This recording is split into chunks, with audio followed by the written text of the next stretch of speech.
Well, hello. Here's our review of the early primates and basically humans or humanity's position within the primate order. You've learned already now that all life forms, of course, are built of about 20 different proteins, and those are assembled by DNA, right? Remember, genotype is the DNA.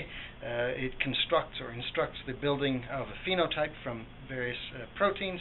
Those phenotypes are born into selective environments, and among the offspring of a given generation, there's variation, and that variation is what is selected upon.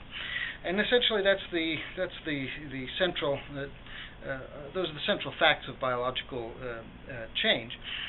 Now, what we see, we don't have time in this class to look at all of the other life forms, but essentially what we see is that in the history of the evolution of life forms, they have diversified into different varieties of life. There's plant life and animal life. And among the animal life there are, for example, insects and mammals and so on.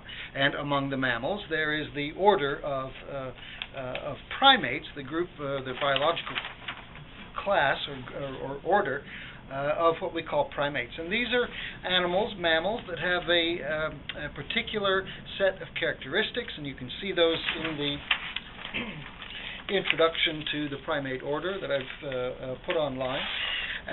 This basically goes through and it shows you, okay, what is it that we mean when we say primate in the world or the nomenclature of science? Well, it's very specific. There are a number of things, a number of characteristics that primates have that other animals might possess but do not possess uniquely. Primates, for example, have rather large eyes, generally speaking, and those eyes are typically towards the front of the skull, again, generally speaking.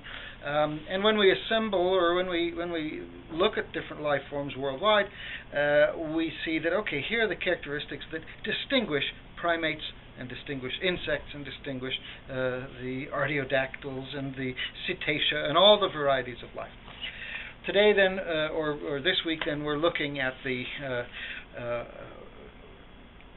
classification of humans in the primate order.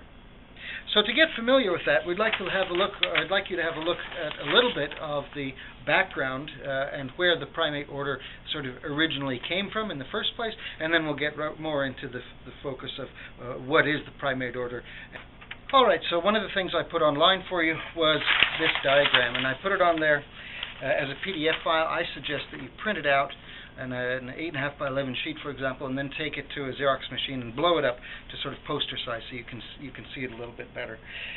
What this is a reconstruction of the 65 million years, essentially, of primate evolution. Down here you can see the chronology in millions of years. So 5 million years and 23 and 34, 55. Those are millions of years ago. You see that we go down to about 65 million years ago. This is roughly the time that we start to see, again, animals with the characteristics that we today call primates. Now, earlier, a little bit earlier than this, there were mammals up to about, or back to about 100 million years ago, I believe, the earliest mammals. But coexisting with those earliest mammals at 100 million, this is also the time of the dinosaurs. But of course, 65 million years ago, that might ring a bell, that might sound familiar to you. That's the time at which, of course, the dinosaurs essentially become extinct.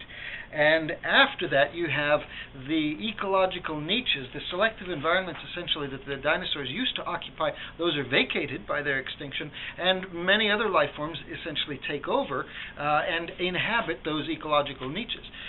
Among those, then, are the primates, as reconstructed by fossil material, and increasingly now genetic studies are being used to test out and to verify or sometimes overturn things that we have learned over the past 100 years or so before genetic studies, largely reconstructing these species and these relationships with fossil material.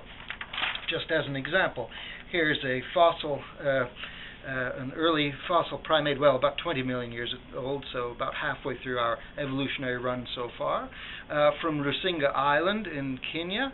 This is an early primate and the face has been a bit squashed and flattened before it was fossilized, but otherwise the fossilization has been very high fidelity. You can read a tiny little bit about what fossilization is in your chapter this week. But essentially, this is what we're studying many times to reconstruct the evolutionary history of all kinds of species, is essentially the hard anatomy, the bones of ancient species. I'll come back to this in just a moment. When we examine those and we see the kinds of differences in the fossil material that we see in living life forms of different species today, then we start to say, okay, well, perhaps this group is so different from this group that we see it, or we would call this a species difference, species level difference. Or perhaps we could have a larger difference between these two, although they share some similarities. Perhaps there is a generic or a genus level difference. Essentially, these are all the processes or methods of what's called comparative anatomy, and it's comparative anatomy particularly of the hard structures, the bones. There is a guide, I think I've put it online, if I haven't I will, a guide to the human skeleton that talks to you about or describes for you the different things that you can learn essentially from the bones themselves. Have a look at that. It'll help you to understand and give you some confidence in the way that we reconstruct these sorts of phylogenies, these tree diagrams of the relations between, or the relationships of certain fossil species. What you see here is I've arranged this diagram in respect to the 5 critical primate radiations. In the last 65 million years ago, the primates appear to have gone through about 5 major radiations in which they have gone through sort of reorganizations, or new structures have evolved in the primate lineage. And you see that they've been marked here, number 1, number 2, number 3. For example, in the 4th primate radiation, somewhere on the order of 20 million years ago, in which anthropoids develop into apes and monkeys. Okay, so there's a split between apes and monkeys, and you'll see what apes are. They're essentially larger, and monkeys, what they are, they're a little bit smaller, and they tend to have a slightly different diet than apes. So you see that there's a diversification of the larger primates and the smaller primates in the old world, and that is the 4th primate radiation, somewhere on the order of 20 million years ago. Have a look at this. Keep in mind that this is not a process, as you know now, with an internal engine trying to do something. This is simply the replication, variation, and selection of life forms and their diversification. They're tailoring by selection, by selective environments, into different forms as, in fact, environments change over time. A good diagram to become familiar with.